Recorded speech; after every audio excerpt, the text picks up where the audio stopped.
राधे राधे, जय श्री कृष्णा। मैं सीमा सिंह बड़ों को चरण स्पर्श, छोटों को प्यार और बराबर वालों को नमस्कार करती हूँ। आज मैं आपको वैशाख मास के महात्म्य का 24वां अध्याय सुनाने जा रही हूँ। अब तक हमने 23 अध्याय सुने हैं। आशा करती हूँ आपको सभी अध्याय अच्छे लग रहे होंगे। बिना समय गवाए सबसे पहले हम जान लेते हैं कि वैशाख मास के इस अध्याय में हम क्या सुनेंगे। वैशाख मास के इस अध्याय में हम वैशाख मास की शुक्ल पक्ष की द्वादशी तिथि का महात्म्य सुनेंगे। साथ ही इसमें हम 2 पौराणिक कथाएं सुनेंगे और सबसे बाद में जगदीश भगवान की आरती सुनेंगे। आइए सबसे पहले हम वैशाख मास के शुक्ल पक्ष की द्वादशी तिथि का महात्म्य सुनते हैं। वैशाख मास की शुक्ल पक्ष की द्वादशी तिथि सब तिथियों में श्रेष्ठ फल देने वाली है। हे राजन, जो फल कृष्ण पक्ष व शुक्ल पक्ष की एकादशी का व्रत करने से प्राप्त होता है, वही फल वैशाख मास की शुक्ल पक्ष की द्वादशी तिथि का व्रत, स्नान और दान पुण्य करने से ही मिल जाता है। हे राजन, शंको उद्दार तीर्थ में स्नान करने दर्शन करने से जो फल मिलता है, वही फल वैशाख मास की शुक्ल पक्ष की द्वादशी तिथि पर स्नान दान आदि करने से मिलता है। व्यतीत योग में संक्रांति में तथा चंद्र व सूर्य ग्रहण में दान करने से, कुरुक्षेत्र में जाकर स्नान करने से जो पुण्य मिलता है, वही पुण्य सत्पात्र व योग्य ब्राह्मण को वैशाख मास की शुक्ल पक्ष की द्वादशी तिथि को गौदान करने से ही मिल जाता है। हे राजन, अश्वमेध यज्ञ करने से जो पुण्य प्राप्त होता है, उससे 200 गुना पुण्य वैशाख मास की शुक्ल पक्ष की द्वादशी पर उपवास करने से ही प्राप्त हो जाता है। 1000 तपस्वियों को 60 वर्ष तक भोजन कराने से जो फल प्राप्त होता है, वही फल वैशाख मास के शुक्ल पक्ष की द्वादशी तिथि पर घर आए अतिथि का आदर सत्कार करने और स्वादिष्ट भोजन कराने से ही मिल जाता है। पुण्य वेद पाठी ब्राह्मण को गौदान करने से जो पुण्य मिलता है, उससे भी 10 गुना पुण्य वैशाख मास के शुक्ल पक्ष की द्वादशी तिथि का स्नान दान करने और ब्राह्मण की सेवा करने से ही मिल जाता है। शुद्धदेव ऋषि आगे बोले कि हे राजन, जो मनुष्य वैशाख मास की शुक्ल पक्ष की द्वादशी तिथि को पूरा समय भजन कीर्तन यज्ञ हवन विष्णु भगवान की स्तुति मंत्र बोलने माला जपने से बिताते हैं, एक श्रेष्ठ ब्राह्मण को भोजन कराने जितना फल पा लेते हैं। 10 उत्तम ब्राह्मणों को भोजन कराने से जो फल मिलता है, वही फल वैशाख मास की शुक्ल पक्ष की द्वादशी को एक ब्रह्मचारी को भोजन करा के जूता छतरी अन्न वस्त्र तिल दक्षिणा के रुपए तरबूज आम ककड़ी ताड़ का पंखा दान करने से ही मिल जाता है। हे राजन, जो पुण्य पूरे वैशाख मास में व्रत स्नान दान करने से मिलता है, वही फल मात्र वैशाख मास की शुक्ल पक्ष की द्वादशी को एक भूखे को भोजन करा के ही वह प्राप्त कर सकता है। जो मनुष्य वैशाख मास की शुक्ल पक्ष की द्वादशी को पूरी विधि विधान से स्नान व्रत दान और भजन करते हैं, उस मनुष्य को अगर पितृ दोष है तो वह पितृ दोष शांत हो जाता है। इस दिन किया गए दान का महात्म्य तो देवता भी वर्णन करने में असमर्थ है। हे राजन, शास्त्रों में कहा गया है कि कुरुक्षेत्र में सूर्य ग्रहण के समय जो एक बार स्वर्ण दान करने से फल मिलता है, वही फल द्वादशी तिथि को व्रत करने से ही मिल जाता है। इस व्रत के करने से इस लोक व परलोक दोनों में सुख प्राप्त होता है और अंत समय में मनुष्य को सद्गति प्राप्त हो जाती है। हे राजन, द्वादशी के दिन सूर्य उदय से पहले उठकर किसी पवित्र नदी में स्नान करके व्रत का संकल्प लेना चाहिए। पूरे दिन ब्रह्मचर्य का पालन करके भगवान मधुसूदन की पूजा करनी चाहिए और पूरा दिन भजन कीर्तन में बिताना चाहिए। रात्रि जागरण करना चाहिए और उस दिन एक जोड़ा जोड़ी ब्राह्मण पति पत्नी को भोजन कराकर यथाशक्ति अन्न वस्त्र जूता छतरी दान देना चाहिए। जो मनुष्य वैशाख मास की शुक्ल पक्ष की द्वादशी को पूरा दिन ऐसा बिताते हैं, उसके 7 जन्मों के पापों का क्षय हो जाता है। वह मनुष्य पुत्र पौत्र आदि से युक्त हो धन धान्य का अधिकारी बनता है। उस मनुष्य की 7 पीढ़ियों को कभी भी गरीबी का मुंह नहीं देखना पड़ता। भगवान लक्ष्मी माता विष्णु के साथ उस मनुष्य के घर में स्थायी निवास करते हैं। हे राजन, जो मनुष्य शुक्ल पक्ष की द्वादशी तिथि को ब्राह्मण को बछड़ा सहित दूध देने वाली गाय दान करता है, उस मनुष्य के सभी पाप नष्ट हो जाते हैं। वह मनुष्य अपने 7 कुलों का उद्धार कर देता है। दुनिया भर के सभी तीर्थों में जाकर स्नान करने दर्शन करने से जो फल मिलता है, वही फल वैशाख मास की शुक्ल पक्ष की द्वादशी तिथि को गरीबों को अन्न, छाता, जूता, खड़ाऊ, तरबूज, ककड़ी, आम, केरी दान करने से ही पा लेता है।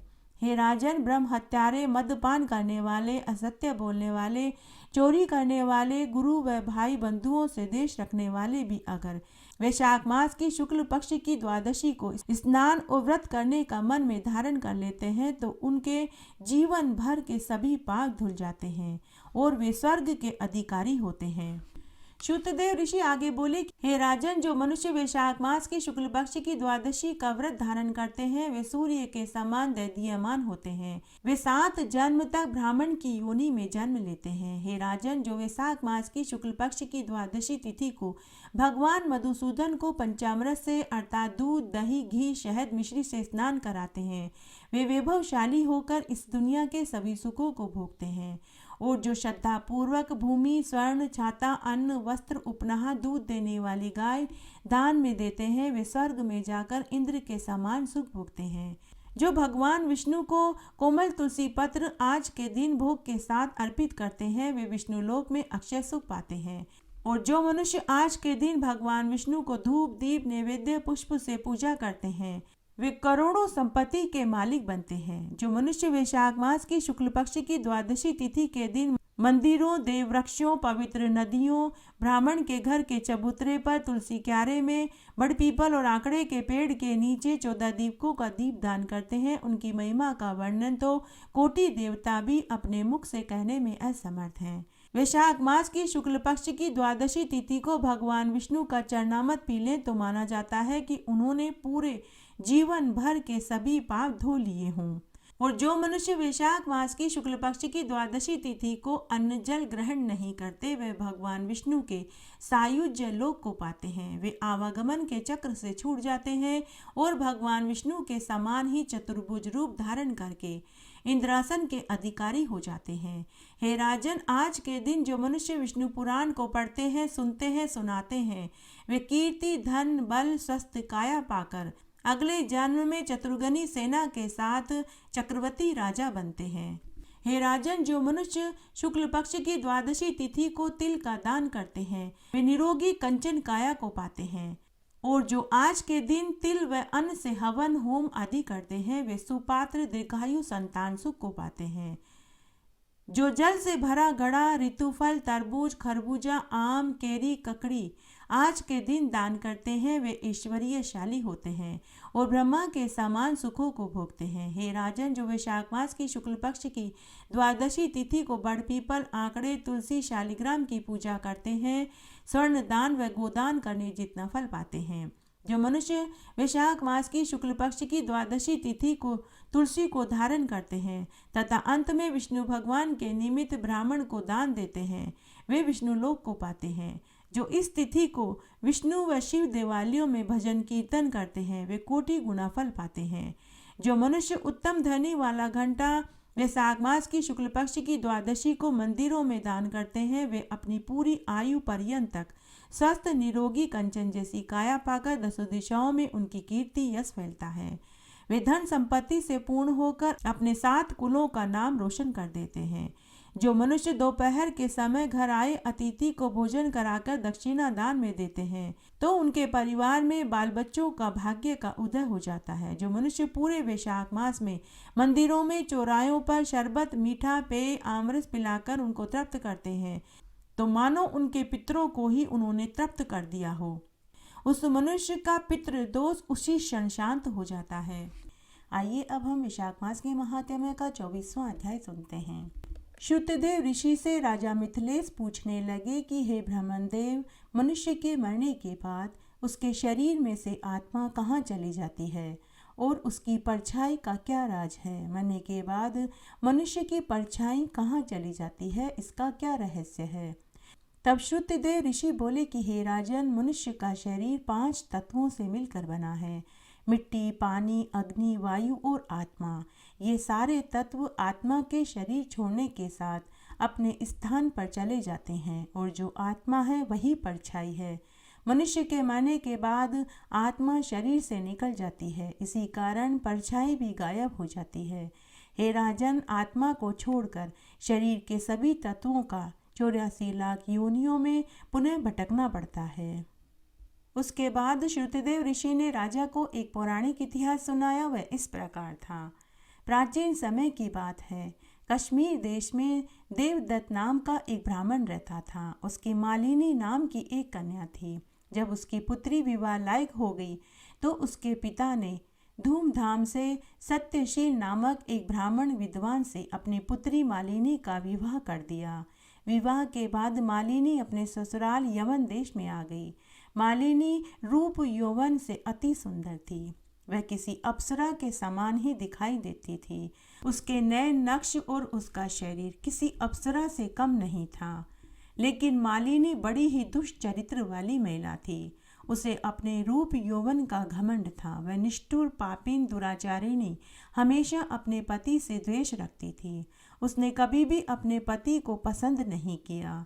एक दिन उस मालिनी ने अपने पति को वश में करने के लिए गांव की उन स्त्रियों से इसका उपाय पूछा जिन्होंने अपने पतियों को छोड़ दिया था। उन पापीन स्त्रियों ने मालिनी से कहा कि हमने तो अपने अपने पतियों को वशीकरण औषधि से वश में कर रखा है। तब मालिनी ने पूछा कि मुझे वह औषधि कहाँ मिलेगी। तब उन स्त्रियों ने मालिनी से कहा कि गांव के बाहर जंगल में योगिनी नाम की एक तंत्र मंत्र जानने वाली महिला है, तुम उसी के पास चली जाओ। उन स्त्रियों के बताए अनुसार मालिनी योगिनी की कुटिया पर गई जो 100 स्तंभों से बना हुआ था।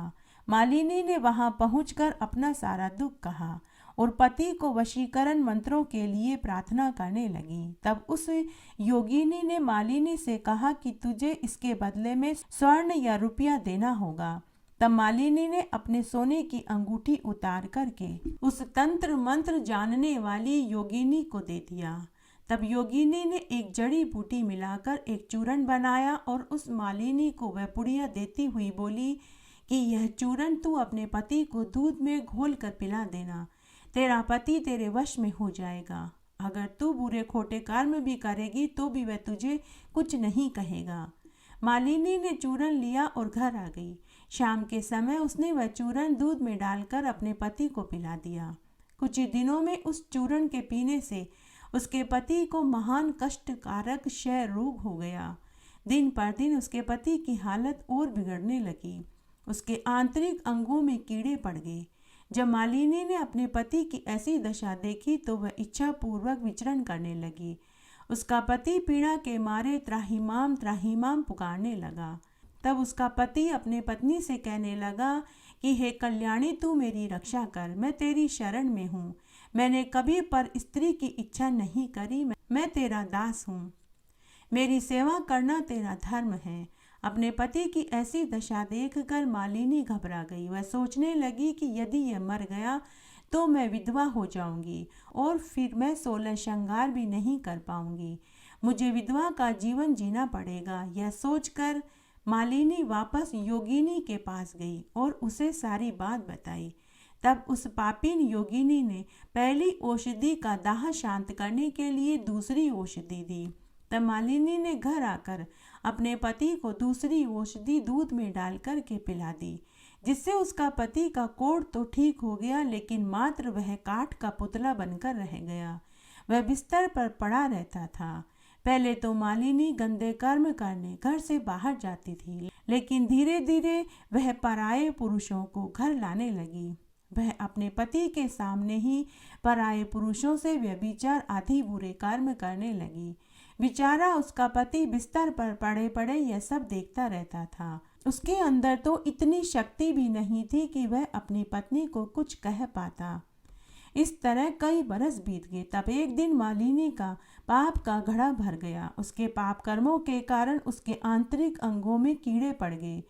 उसके कारण उसकी आंख, कान, जीभ में छेद हो गए।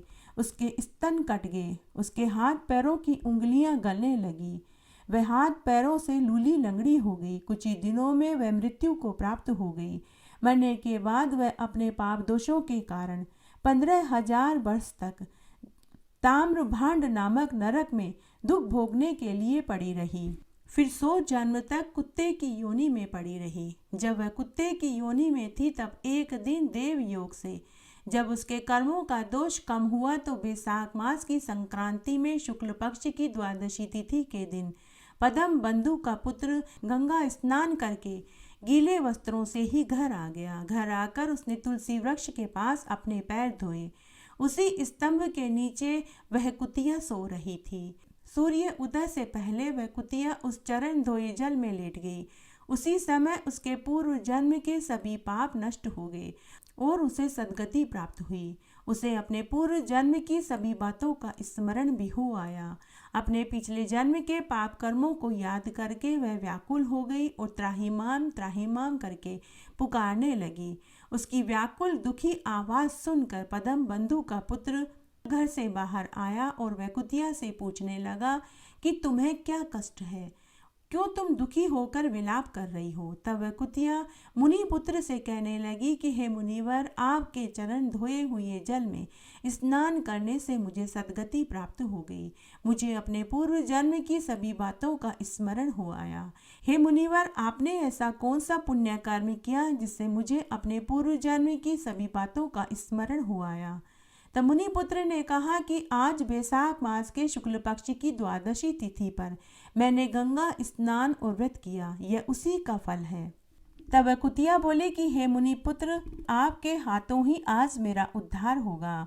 हे मुनिवर, आप अपने बैसाख मास के शुक्ल पक्ष की द्वादशी तिथि का पुण्य फल मुझे दे दीजिए, इससे मुझे मुक्ति मिल जाएगी। हे मुनिवर, अगर आपके बैसाख मास के शुक्ल पक्ष की द्वादशी तिथि का स्नान, व्रत और दान का फल मुझे दे देंगे तो अवश्य मेरा उद्धार हो जाएगा।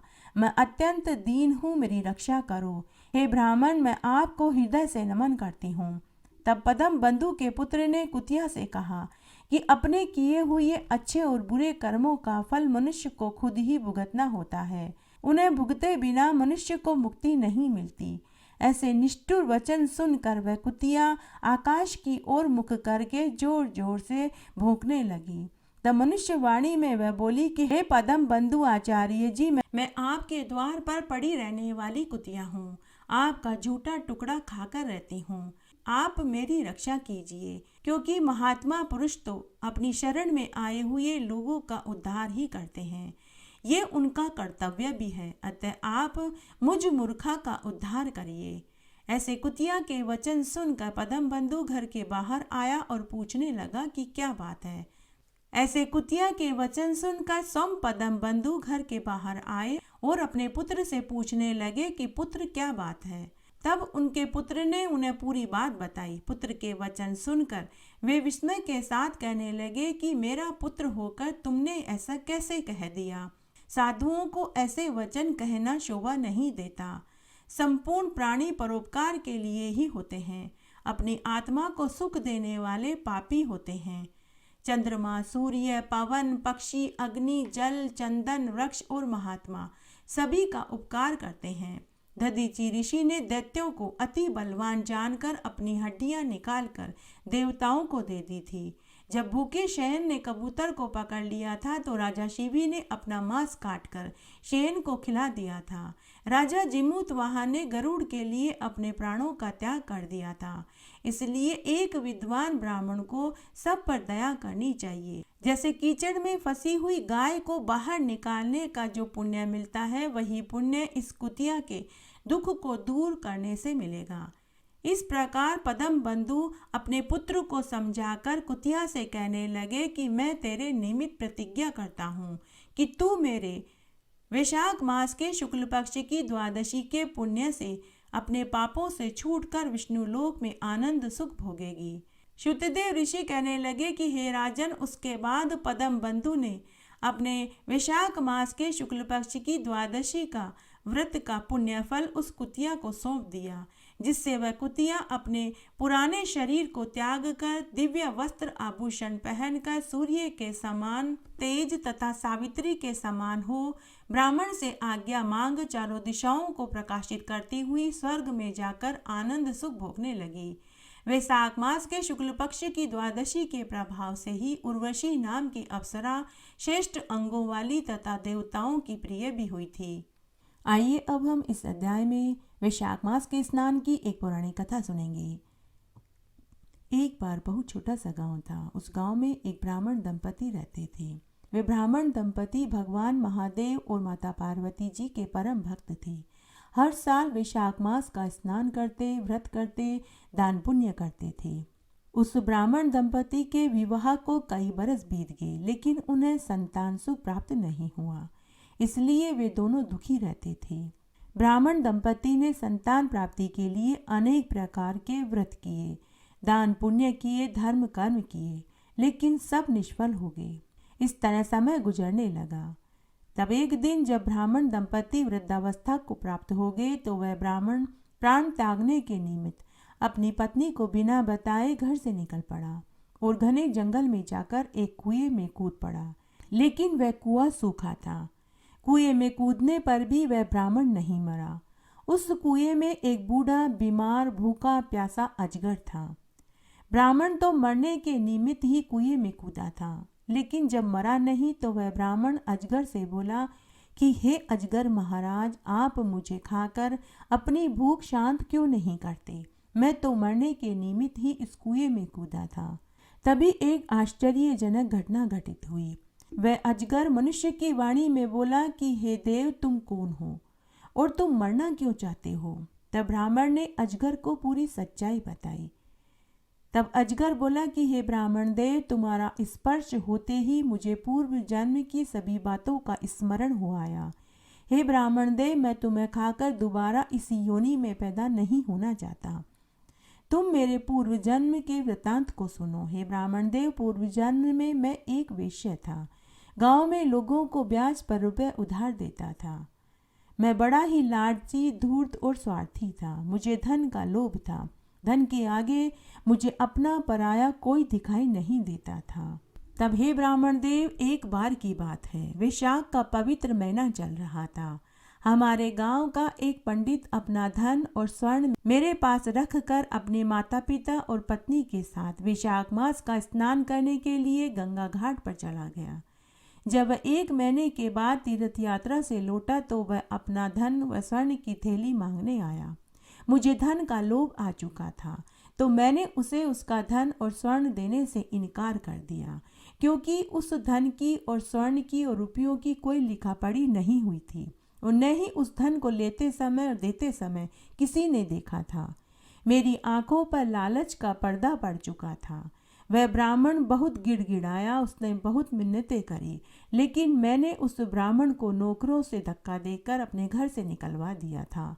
हे ब्राह्मण देव, मैं उसी पाप दोष की सजा भुगत रहा हूँ। हे ब्राह्मण देव, आज मैं तुम्हें एक मणि देता हूँ।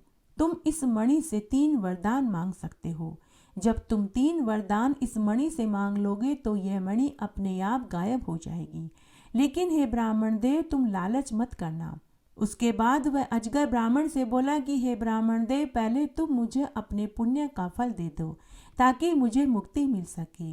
तब उस ब्राह्मण ने अपने वैशाख मास के स्नान, व्रत और दान का पुण्य फल उस अजगर को दे दिया, जिससे उसी क्षण उस अजगर को मुक्ति मिल गई और वह दिव्य देह धारण करके ब्राह्मण को मणि देकर ब्राह्मण से आज्ञा लेकर शिवलोक को चला गया।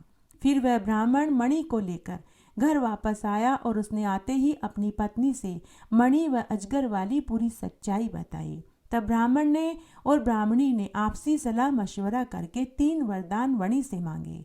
पहला वर मांगा कि हम दोनों पति पत्नी पुनः जवान हो जाएं। दूसरा वर मांगा कि हमें तेजस्वी, सुंदर, गुणवान पुत्र पैदा हो। और तीसरा सुख मांगा धन और ऐश्वर्य का और भगवान महादेव और माता पार्वती में हमेशा भक्ति बनी रहे। तब मणि ने उन्हें यह वरदान दिया। ब्राह्मण दंपति को तीनों वर देकर मणि अदृश्य हो गई। ब्राह्मण दंपति वापस जवान हो गए। उन्हें एक सुंदर पुत्र पैदा हुआ और वे गांव के सबसे धनी और इज्जतदार लोगों की श्रेणी में गिने जाने लगे। और भगवान महादेव और माता पार्वती जी में उनकी भक्ति हमेशा बनी रही। वे हर वैशाख मास का स्नान, व्रत, पूजन विधि पूर्वक करते रहे और इस जीवन के समस्त सुखों को भोगकर मरने के बाद शिवलोक को प्राप्त हुए। आइए अब हम जगदीश भगवान की आरती सुनते हैं। वैशाख मास में कथा कहानियाँ और महात्म्य सुनने के बाद आरती जरूर बोलनी चाहिए। आइए आप भी मेरे साथ भगवान जगदीश की आरती बोलिए, इससे महात्म्य सुनने का संपूर्ण फल प्राप्त होगा।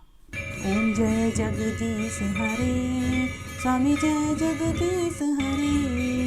भक्त जनों के संकट, दास जनों के संकट क्षण में दूर करे। ओम जय जगदीश हरे। जो ध्यावे फल पावे, दुख बिन से मन का स्वामी, दुख बिन से मन का। सुख संपत्ति घर आवे, कष्ट मिटे तन का। ओम जय जगदीश हरे। मात पिता तुम मेरे, शरण गाऊं किसकी स्वामी, शरण गाऊं किसकी।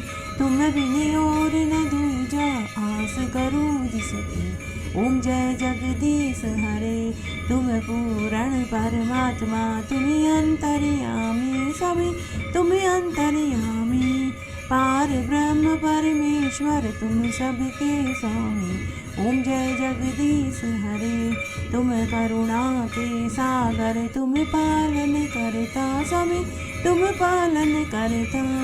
मैं मूर्ख खल कामी, कृपा करो भरता। ओम जय जगदीश हरे। तुम हो एक अगोचर, सबके प्राणपति स्वामी, सबके प्राणपति। किस विध मिलूं दया मैं, तुमको मैं कुमति। ओम जय जगदीश हरे।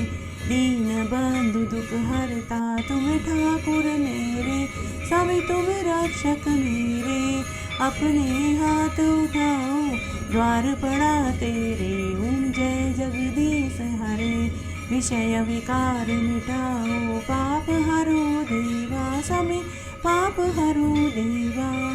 श्रद्धा भक्ति बढ़ाओ, संतन की सेवा। ओम जय जगदीश हरे। तन मन धन सब कुछ अर्पण है तेरा स्वामी, सब कुछ है तेरा।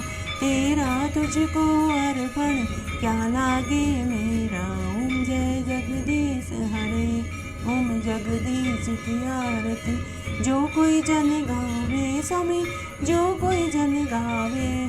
कहत शिवानंद स्वामी, मन वांछित फल पावे। ओम जय जगदीश हरे। ओम जय जगदीश हरे। स्वामी जय जगदीश हरे। भक्त जनों के संकट, दास जनों के संकट क्षण में दूर करे। ओम जय जगदीश हरे। इस तरह आज हमने वैशाख मास के महात्म्य का 24वां अध्याय सुना। आशा करती हूँ यह आपको जरूर पसंद आएगा। मेरे साथ बने रहने के लिए आपका धन्यवाद। आगे आने वाली कथा कहानियों के लिए भी आप इसी तरह मेरे साथ बने रहें। धन्यवाद।